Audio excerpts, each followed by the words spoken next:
The first one was in 1990. It was called Wilson v. NV Homes. This was a really fascinating one. This was one where they owned a very nice house in the Shaw neighborhood, the Wilsons did, and the NV Homes had this thing called the Guarantee Buy program, where they would actually finance part of your down payment to try to make the houses, the NV Homes, more affordable. So the Wilsons wanted to buy an NV Homes house out in suburban Maryland, and the appraiser who came around drove up to their house. It was in Shaw at the time. Drove up to their house and looked at it, got back in her car and drove away. And needless to say, they didn't get the loan. So we brought suit and got a nice settlement and some injunctive relief. The other fair housing case that really sticks out with the Washington Lawyers Committee was a case called Boyer v. First Virginia Bank. And Spencer Boyer was a law professor at Howard Law School. He owned a beautiful house in Silver Spring. He had a substantial net worth. He had an R1 credit rating.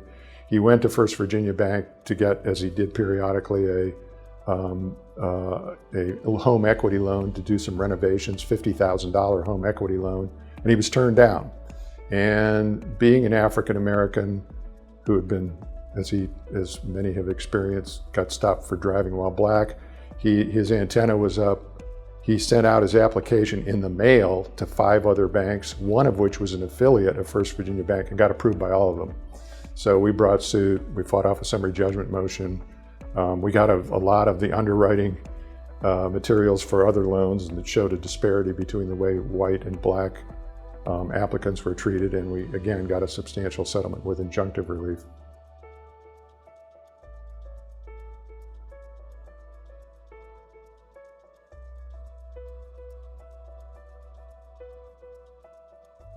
It's his intellect, it's his knowledge of the law, it's his knowledge of litigation, it's his knowledge of the committee, it's his knowledge of the ERC, it's his compassion for the victims of illegal discrimination, it's his phenomenal understanding of how to move forward.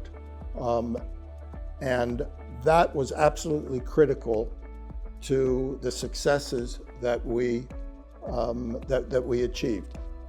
I think George has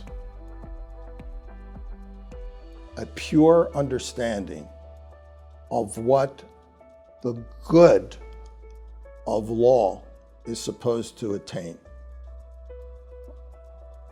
I think it's absolutely in his DNA to care so deeply about what is harming people's lives and what is damaging to this nation. Few people know that George actually was the architect of the pro bono counsel position. When Kroll was approaching its 10th anniversary, the management came to him and said, we really want to dramatically increase the amount of pro bono we have here, and we want you to figure out how to do it.